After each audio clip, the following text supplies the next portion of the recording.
Salam jumpa pemirsa, senang sekali Jurnal Daai hadir kembali menemani Anda. Kali ini bersama saya Patricia Lawford. Dalam Jurnal Daai edisi ini, kami menyiapkan catatan tentang Ciliwung bagian hilir dan permasalahan sampah di Jakarta. Episode lalu kita telah mengetahui keadaan hulu dan tengah Ciliwung dan kaitannya dengan terjadinya banjir di ibu kota. Kini kita akan melihat apa yang terjadi di bagian hilir Jakarta. Berdasarkan penelitian Kementerian Negara Lingkungan Hidup tahun 2007, sumber utama pencemaran di Ciliwung baik bagian hulu maupun hilir berasal dari pemukiman. Limbah rumah tangga yang menjadi beban Ciliwung mencapai 338.000 ton per tahun. Dan 76% limbah itu berasal dari berbagai pemukiman tepi Ciliwung di wilayah DKI Jakarta. Sungai Ciliwung merupakan salah satu sungai utama yang bermuara ke Teluk Jakarta. Total luas daerah alirannya seluas 347 km persegi dan panjang sungai utama 117 km. Seperti bagian hulunya, kondisi prihatin juga terjadi di bagian tengah dan terutama di hilir Das Ciliwung. Bagian tengah Das Ciliwung seluas 94 km persegi terdapat mulai dari Bendungan Katulampa, Kota Bogor, hingga Depok. Sementara bagian hilirnya seluas 82 km persegi, mulai dari Depok hingga Kota Jakarta. Selain kurangnya area serapan air, pendangkalan dan penyempitan sungai juga menjadi ancaman timbulnya bencana banjir yang lebih besar. Di mana lingkungan di kawasan hulu itu kan merupakan faktor utama hujan di kawasan hulu. Penyebabnya kalau udah hutannya habis, air akan lebih cepat mengalir, tidak menyerap ke dalam bumi, tapi langsung mengalir ke sungai. Di kawasan hilir atau tengah dan hilir itu pertama pendangkalan tadi, pendangkalan sungai, penyempitan sungai, garis padannya udah tidak sesuai dengan aturan lagi. Jarak dari Bendungan Katulampa ke pintu air Depok adalah 3 jam waktu perjalanan aliran air. Sementara jarak dari pintu air Depok ke pintu air Manggarai Jakarta adalah 6 jam waktu perjalanan aliran air. Jika di Katulampa, air sudah mencapai ketinggian sekitar 80 cm, petugas wajib lapor agar masyarakat Jakarta mulai waspada terhadap kemungkinan datangnya banjir. Sungai Ciliwung masuk ke kota Jakarta melalui 2 saluran besar, yaitu Sungai Ciliwung dan banjir kanal. Pendangkalan sungai terjadi akibat maraknya pemukiman di tepi sungai, erosi tanah, dan sampah dari bagian hulu dan tengah, juga sampah yang dibuang ke sungai di bagian hilir sendiri. Sementara luapan air sungai terjadi akibat kurangnya area serapan air. Jika hujan turun, air langsung masuk ke sungai. Sungai dangkal dan tidak dapat menampung air, maka terjadilah banjir.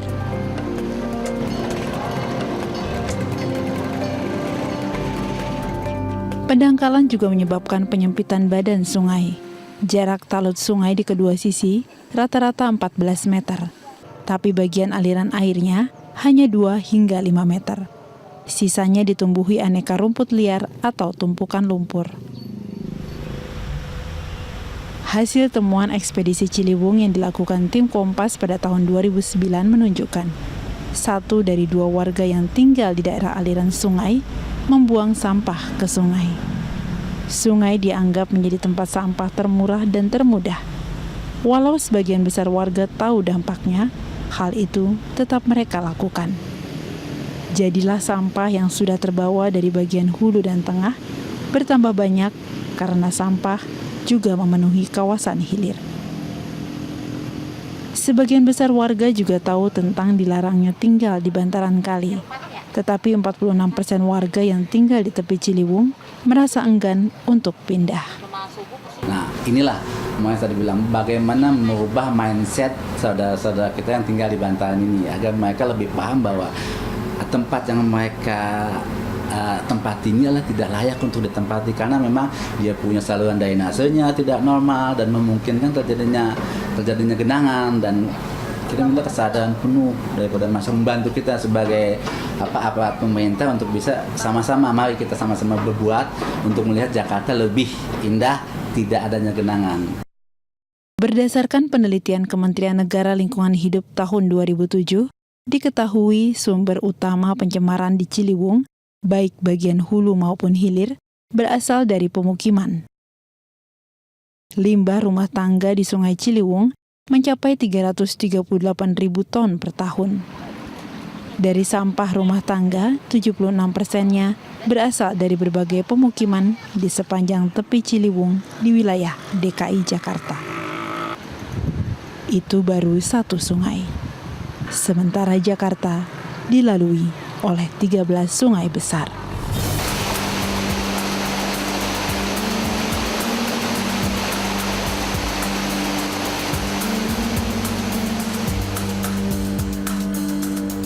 Kalau rencana untuk penanggulangan banjir seperti kita biasanya kalau yang namanya perencanaan kan bisa terbagi ada 3 tahapannya.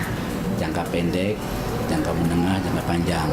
Nah, jangka pendek ini adalah perencanaan yang sifatnya spontan dalam artian apa dari drainase yang memang dulunya belum maksimal direncanakan. Misalnya dengan dengan kita buat bahwa drainase itu bisa maksimal, kita lihat lagi sebetulnya drainase ini untuk cakupan catchment area berapa. Kalau memang dia kurang, kita perbesar.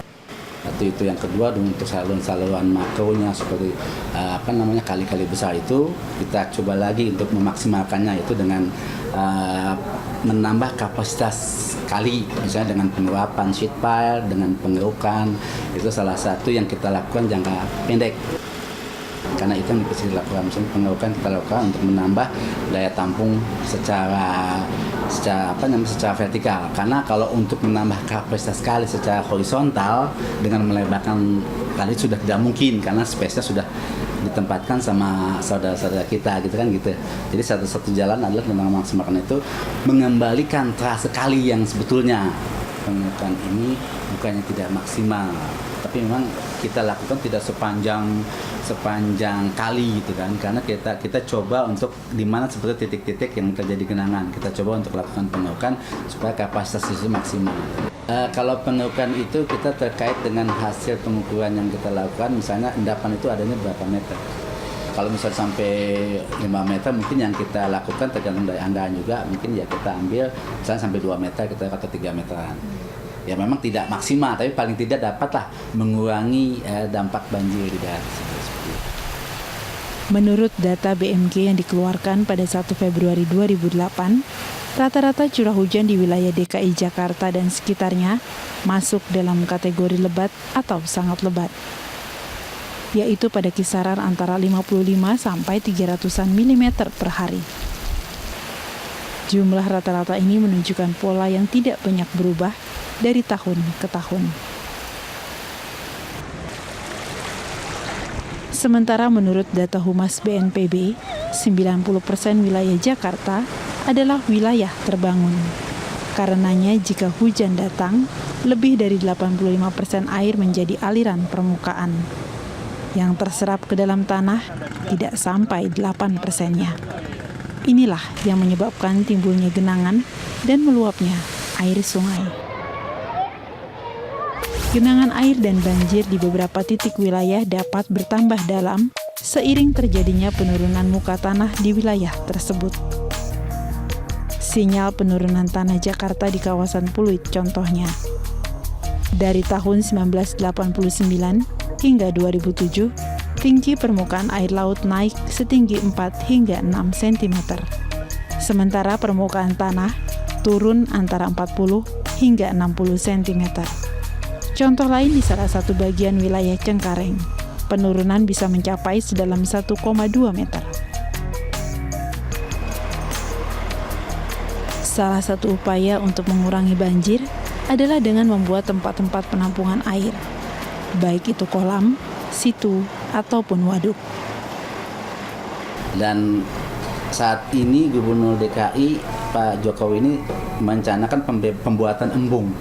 Embung itu sebagai tempat untuk penampungan air. Kita sudah melakukan pembebasan beberapa tempat. Di mana? Kalau lokasi yang jelasnya ada, kalau nggak salah ada 25 lokasi embung yang akan kita bebaskan, dan itu nanti sebagai tempat retensi. Tidak hanya retensi buat air, tapi buat rekreasi. seperti di Pluit itu, rencana Pak Gubernur gitu. Jadi ada kalau nggak salah 25 lokasi embung yang akan kita bebaskan untuk dijadikan sebagai embung. Embung itu kalau istilah Pak Gubernur itu waduk, tapi dapat dijadikan sebagai tempat rekreasi untuk masyarakat sekitarnya sebagai penampungan air juga. Waduk retensi yang dibuat antara lain untuk menampung air dan menyerapkannya ke dalam tanah memiliki fungsi yang sama dengan situ. Berdasarkan definisi yang terdapat dalam Peraturan Presiden Nomor 54 Tahun 2008 tentang penataan ruang kawasan Jakarta, Bogor, Depok, Tangerang, Bekasi, Puncak, dan Cianjur, situ adalah wadah genangan air di atas tanah yang terbentuk secara alami atau buatan. Airnya berasal dari tanah atau air permukaan sebagai siklus hidrologis dan merupakan salah satu bentuk kawasan lindung.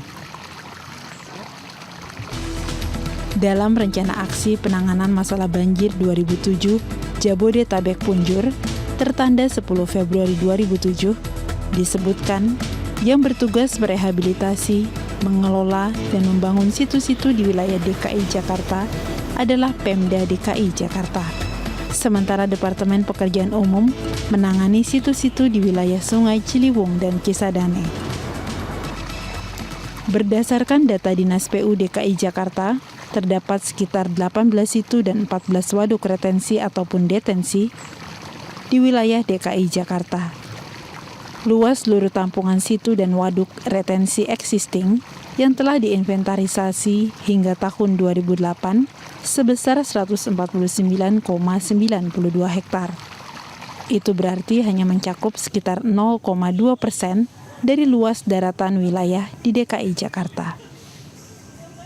Masih diperlukan berbagai upaya dan tindak lanjut untuk mengatasi limpahan air.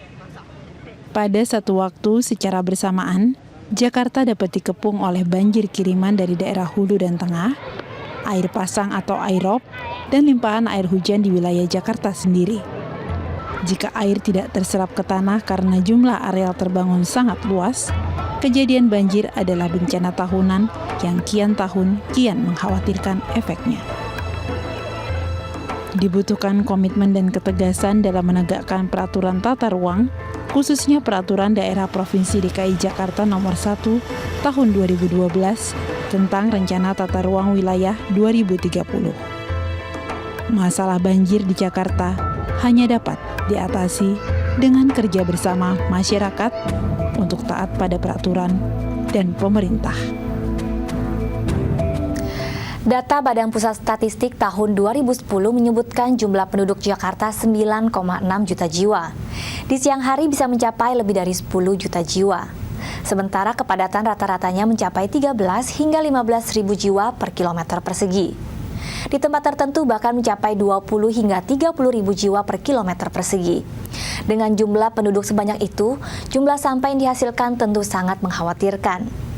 Rata-rata volume sampah yang dihasilkan warga DKI Jakarta mencapai lebih dari 6.000 ton setiap harinya, atau lebih dari 29.000 meter kubik. Volume sampah ini rata-rata naik hingga 5% tiap tahunnya. Dibutuhkan penanganan serius secara bersama-sama untuk mengatasi masalah sampah yang dapat menjadi seperti bom waktu.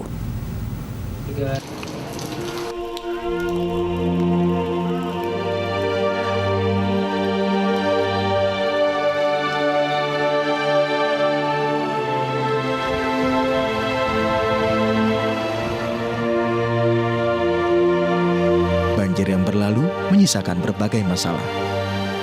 Di antaranya, sampah. Data Dinas Kebersihan DKI Jakarta mencatat, sampah yang diakibatkan bencana banjir dapat mencapai lebih dari 370 ton per hari.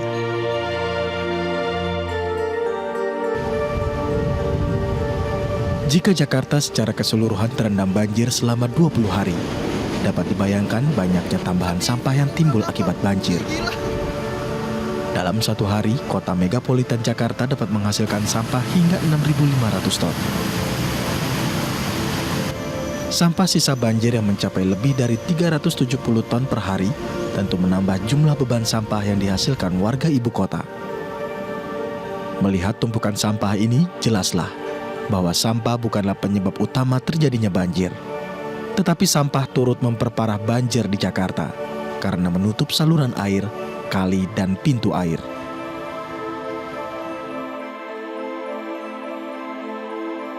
Data Badan Pusat Statistik tahun 2010 menunjukkan bahwa jumlah penduduk Jakarta mencapai 9,6 juta jiwa. Di siang hari, penduduk Jakarta bisa mencapai lebih dari 10 juta jiwa. Menurut data Dinas Kebersihan DKI Jakarta, rata-rata volume sampah yang dihasilkan warga DKI Jakarta mencapai 6.500 ton setiap hari, atau lebih dari 29.000 meter kubik.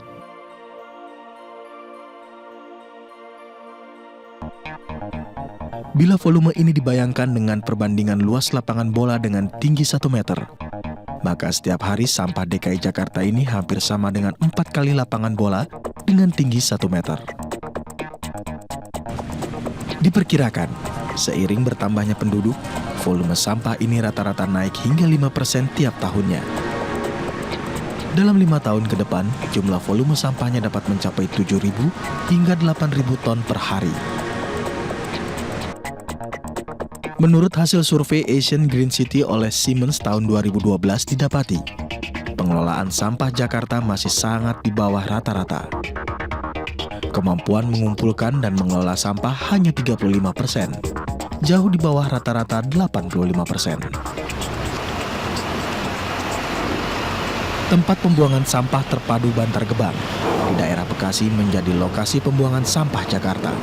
TPST Bantar Gebang memiliki luas areal penampungan sampah sekitar 110 hektar.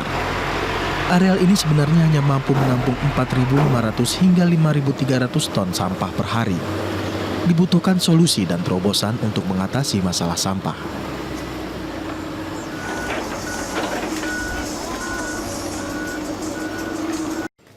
Menurut data Dinas Kebersihan DKI Jakarta, dari keseluruhan jumlah sampah, 53%-nya adalah sampah rumah tangga. Karenanya langkah utama mencegahnya timbunan sampah yang lebih besar lagi adalah dengan mencegah timbulnya banyak sampah dan mengelola sampah mulai dari lingkungan rumah sendiri.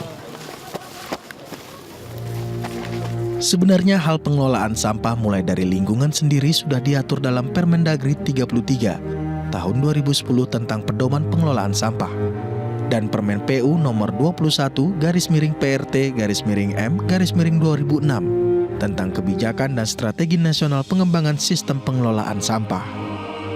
Peraturan ini merupakan turunan dari Undang-Undang 18 tahun 2008 tentang pengelolaan sampah. KLH terus berupaya mendorong baik itu pemerintah maupun masyarakatnya untuk peduli sesuai dengan prinsip Undang-Undang 18 tentang pengelolaan sampah dan PP 81 tentang sampah rumah tangga dan sampah sejenis rumah tangga. Prinsip bank sampah itu mendorong masyarakatnya untuk berbuat menghargai terhadap sampah, memilah terhadap sampah di tempatnya, kemudian dibawa ke tempat yang benar. Tujuan kita pertama yaitu mengajak masyarakat bahwa masyarakat penghasil sampah di rumah tangga mau milah sampah.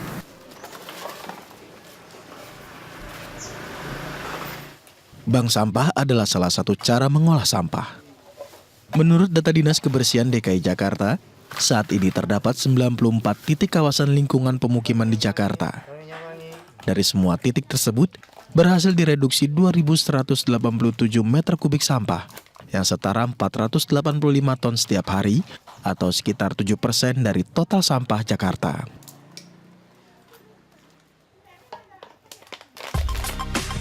...94 titik kawasan itu adalah Jakarta Utara 29 titik, mengurangi sampah sebanyak 650 meter kubik per hari. Jakarta Barat 22 titik, mengurangi sampah 475 meter kubik per hari. Jakarta Selatan 20 titik, mengurangi 555 meter kubik sampah per hari. Jakarta Pusat 13 titik, mengurangi sampah 136 meter kubik, dan Jakarta Timur 10 titik, mengurangi 371 meter kubik per hari. Bagian pemerintah DKI Jakarta adalah membuat sistem pengelolaan sampah yang lebih baik dan penegakan peraturan tentang tata kelola sampah secara tegas. bagian masyarakat adalah mengurangi sampah dan mengolah sampahnya sendiri. Setiap orang bertanggung jawab atas sampahnya sendiri. Sampah dapat diolah menjadi emas, maksudnya menjadi sarana yang membawa kebaikan bagi orang lain. Dan emas dapat diolah menjadi cinta kasih. Contohnya dana hasil pengelolaan sampah dapat digunakan untuk mengadakan bakti sosial kesehatan gratis dan misi kemanusiaan lain. Masyarakat dapat turut serta secara aktif mengubah sampah menjadi emas dan emas menjadi cinta kasih. Misalnya saja dengan mendukung secara langsung atau tidak langsung misi pelestarian lingkungan melalui Posko Daur Ulang Seci yang ada di beberapa wilayah Jakarta. Antara lain Posko Daur Ulang Cengkareng yang dapat menjemput sampah yang sudah dipilah ke rumah di cakupan wilayah Cengkareng dan sekitarnya. Beralamat di Komplek Perumahan Cinta Kasih, posko ini telah beroperasi sejak 2003 dan mengolah sampah hingga hampir 39 ton setiap hari. Posko Daur Ulang Kelapa Gading yang berada di Jalan Pegangsaan 2 Kelapa Gading, Jakarta Utara. Berdiri sejak 2003, posko ini menerima sampah hingga 30 ton setiap bulan. Posko Daur Ulang Muara Karang yang setiap minggu mengadakan kegiatan pemilahan sampah dan pengepakan jenis sampah yang sudah dipilah. Berdiri sejak 2008, posko yang terletak di Muara Karang ini mengelola 11 ton sampah setiap bulan. Posko Daur Ulang Gading Serpong Tangerang yang berdiri sejak tahun 2009, jumlah sampah yang dipilah di sini mencapai 13 ton setiap bulan. Ada pula Posko Daur Ulang Kosambi, berdiri sejak akhir Desember 2011 dengan jumlah sampah yang dikelola mencapai 6-8 ton. Tidak ada waktu lagi untuk menunda dan tidak ada alasan lagi untuk berkelit. Setiap manusia pasti menghasilkan sampah. Karenanya setiap orang perlu bertanggung jawab terhadap sampahnya dan terlebih lagi perlu bergiat dengan berbagai cara dalam misi pelestarian lingkungan. Usaha untuk membuat lingkungan khususnya kota Jakarta yang lebih baik hanya dapat dilakukan secara bersama. Dengan mempertanggungjawabkan sampah yang dihasilkan diri sendiri dan lingkungan, niscaya keadaan banjir yang parah dapat diatasi. Untuk mengatasi masalah dibutuhkan kerja bersama. Setiap orang memiliki bagian.